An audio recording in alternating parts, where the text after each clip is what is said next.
So whilst I was away in Korea, I unfortunately missed EFC 58 in Cape Town, but one man who was there who might just be well placed to offer some insight and analysis is the fight maker of the EFC, Graeme Cartmell. Graeme, thanks for coming in again, mate. Pleasure, thank you. It was a great event. The lightweight belt has changed hands 3 years after losing it. It goes back to Don Magic. Were you surprised? I was a little bit surprised, to be honest with you. Dave Mazzani came in as a huge favourite for the organisation.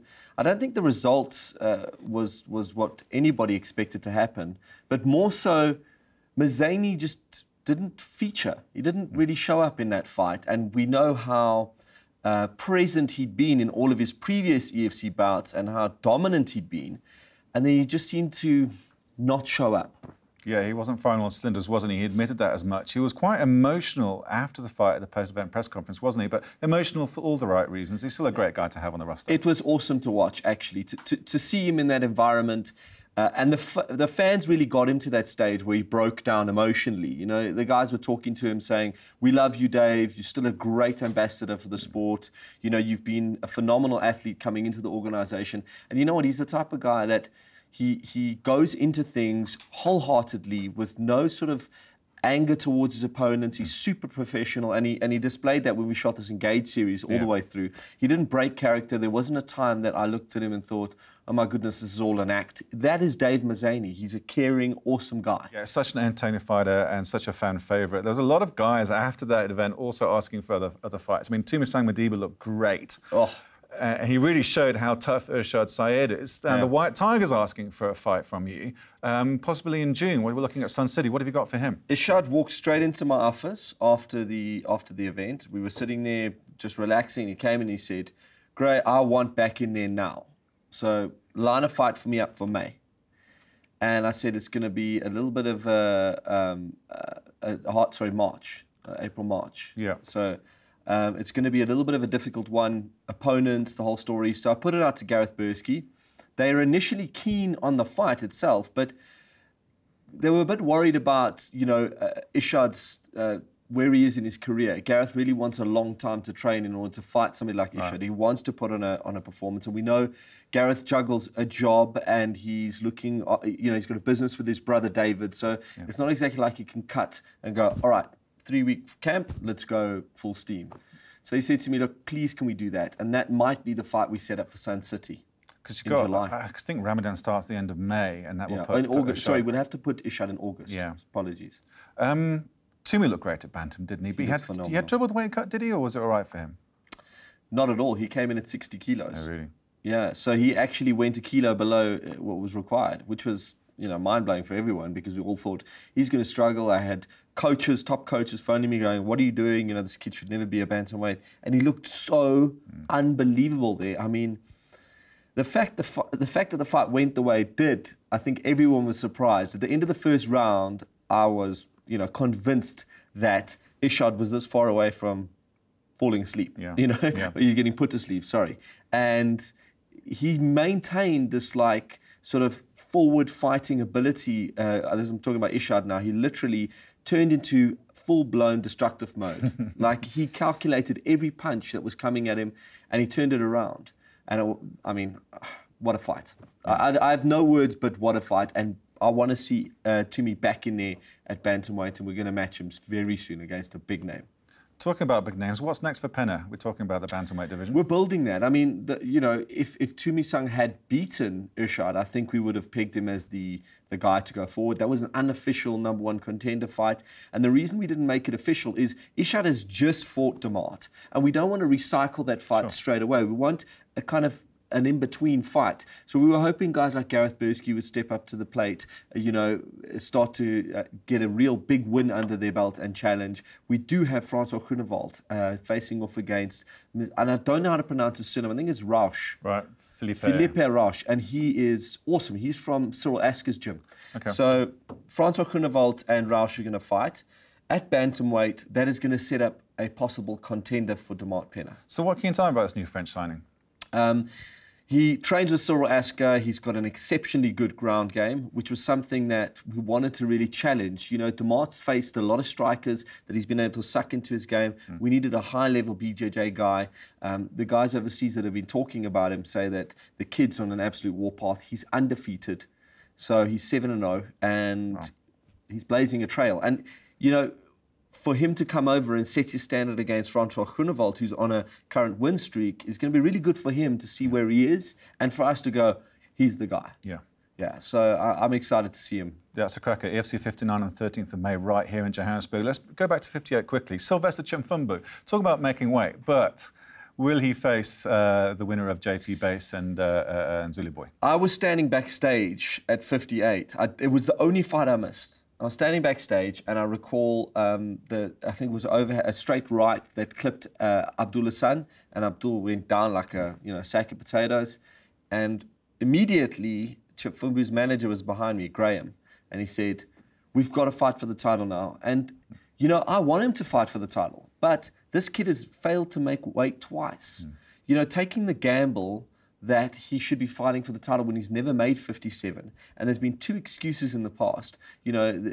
Injured, can't, he's still going to take the fight. He's got a sore knee, so he can't run to cut the weight. I understand them, and I agree with them, and, they're perfectly sound.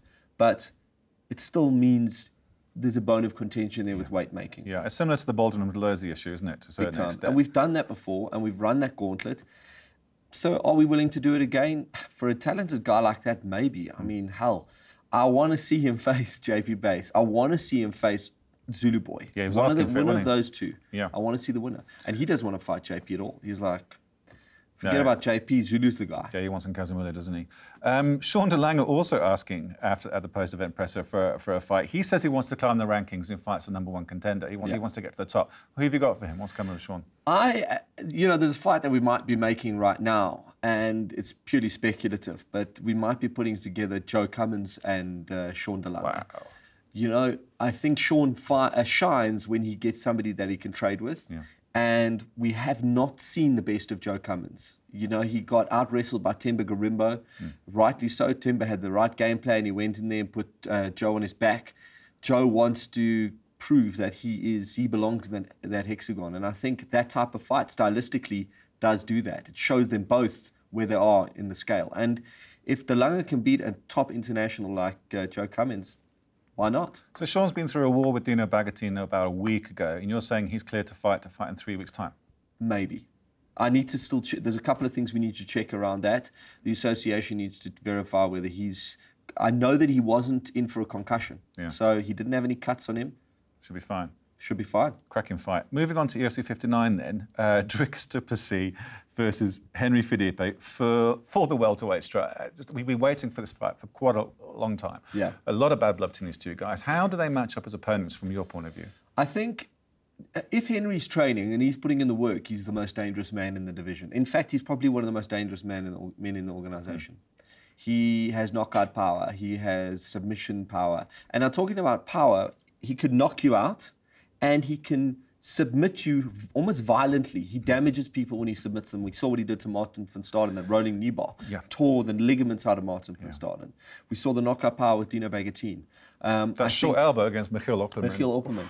From guard. Yeah. So he has every opportunity to beat Dricus. But is Dricus just that talented athlete that seems to always rise to the top? Yeah. We always have it with champions when they win the belt and they say, I'm never going to let it go. And Dricus was one of those guys that said, now I've got this, I'm never, ever going to let it go. How hungry do you think Henry is to get that belt back? I think Henry's super hungry. He needs to make a home, and he needs to decide that this is what he wants to do, because he's like a student that's been told by a teacher, you know what, you're the best, you're the most skilled writer, but he never goes and studies journalism, and he never goes and pursues the career. Yeah. You know, he's always on that fence of just being amazing, and he could go all the way to the top of EFC and further beyond that. Yeah. So I hope this is the wake-up call, the opportunity to get his belt back, because he was a champion once. And if the stars align and he becomes champion on the night, I think we're going to see something different, because then the fire will be truly smouldering underneath him to keep that thing. Yeah. So just confirm the co-main event for EFC 59 for me. Well, we've basically lined up a couple of international fights. I think if you go through the card, you'll see every single local guys fighting an international. So we've got Ozzy Thomas and Pierre Bourta. We've got Francois Groenewold is facing off against Philippe Roche. I think just in those two fights alone, the star power from an Ozzy Thomas coming over from Wales, we knew what he did against Boyd Allen, and he's an absolute beast. He's just won at ACB now, so he's coming to South Africa with intentions of getting a featherweight strap. He wants that strap. His last fight in the UFC, he won it on the ground, didn't he? And he's facing a fantastic wrestler in Pierre Bourta. And also Pierre Bourta's got that wrestler's insurance, having a great knockout power. It can go either way with these two guys, can't it? It's going to be a cracking outcome. You know, I love, look, the bookmakers often put guys as favourites. And the day afterwards, I get phone calls from guys going, you know what, that person did me in. We had them to win. They were a sure thing. You know what? This is mixed martial arts. And it's the same with Pierre Bourta. A lot of people have looked at him and gone, no, I don't think he's got what it takes. Trust me, he's got what it takes. He's got knockout power. His wrestling is world class, and his submission game is amazing. He's just come out of a huge performance against Suzuki Nakate, where I think he really showed all of his cards and said, guys, I'm here to stay. I'm here to be one of the best in the division. And if he beats a guy like Ozzy, do we throw him in a title shot? You know, I don't know. You know what? That's the beauty, because once he comes out of it and he's put on a star-studded performance, how can you deny it in many ways? You know, you have to kind of give him his dues. So let's see how he does against Ozzy, but it's an intriguing fight. It's a really great fight. What is your fight of the night on the 13th of May, Graeme? I think that there's a little fight that people have forgotten, which is Baron Inaba against Elena Lunga. Yes. Lunga's a beast. You know, he's an absolute beast. He should be fighting for a title. The commander against BB Gun. You know, but all of his current possible opponents are in the same gym as him. That lightweight division, it's Leon Maynard, Martin van Staden. Well, out of the same camp, you've got Martin van Staden, and you've got Boyd Allen has now moved there, and you've got Don Madge, and now you've got Alain Lunga. So those guys are going to have to start switching up welterweight or lightweight. Like I think that was what Don was alluding to. He really wants to go to welterweight, and we're going to see how it goes. But I think that's the one. I think Baron Inaba, Alain Lunga is the fight to watch out for. That is an interesting point, isn't it? Don wanting 2 belts. Yeah. You happy with that? A lot of guys do want 2 belts, and it's now become more prevalent for us to do it because the divisions have opened up, and we've got lots of contenders to come in afterwards. But the fights make sense. Some of them, like. You know, does Dricus and Don Madge make sense? Hell yes. You know, it makes sense. Danny Henry wants to fight Don Madge. Does that make sense? Yes. You know, and I know I'm kind of teasing people because these fights aren't signed, but, you know, we put them out to the universe and maybe they'll come back to us signed. if you ask it, they will sign. Exactly. Talk about teas. Just give me a little more insight further to Sun City for EFC 60. It's always great going up to Sun City. 3 titles. 3 title fights. 3 titles. Can you give us any information? We know we've locked down the heavyweight title fight. That's Wessel Mostert and Andrew van Zyl. I met Andrew in Cape Town. He was there on a rugby tour, and he was like, he knew that he was going to face Wessel. Somehow, like I know I'd put in Elvis Moyo. I think we all kind of were leaning towards Wessel Mostert being the guy if he could come out of an international fight on tops. So he knew. He cornered for Tony Mustard. He saw what Wessel had. But Wessel is a mixed bag of skills. Plus, he's 140 kilograms of human being. You know, that is a skill inside itself, being that big and strong and athletic for what it's worth. So that's going to be a great matchup. Then we've obviously, after falling off injuries back and forth, we finally have Nkazimolo Zulu facing off against JP Base. Well, no car accidents. No this car time, accidents. Shame, poor kid, but he's ready. And he was looking in the best shape of his life. Apparently, he's looking even better now. So he's got 2-3 months to prep. That's going to be a great fight. And then we are going to shift a fight that we were going to do now to that fight card, and it's going to be spectacular. So he's served a suspension. He's coming out of that. Yeah, it was a bit of an awkward situation, but it wasn't really a served suspension as much as we kind of got both sides of the party of it, and we went with what his version was, which was he claimed self-defense on the situation, and we need to listen to our athletes. Yeah, it's an altercation that's got sorted out.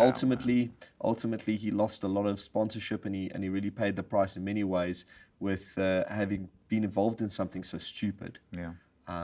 And if any more information comes to light, we will act accordingly. We pride ourselves on being a decisive organisation. We've done it with people in the past where we just don't take that flexible line. It's an inflexible line. If you are wrong, you are wrong, and we don't want you as a part of our organisation. We want extremely talented and professional athletes as a part of this organisation. Yeah, I have no doubt that JP is that guy, and I can't wait for that fight against Nkazimula. It's going to be great. Graeme, thanks for coming in again. We're going to speak to you soon, mate. Appreciate it. Thank you, Simon.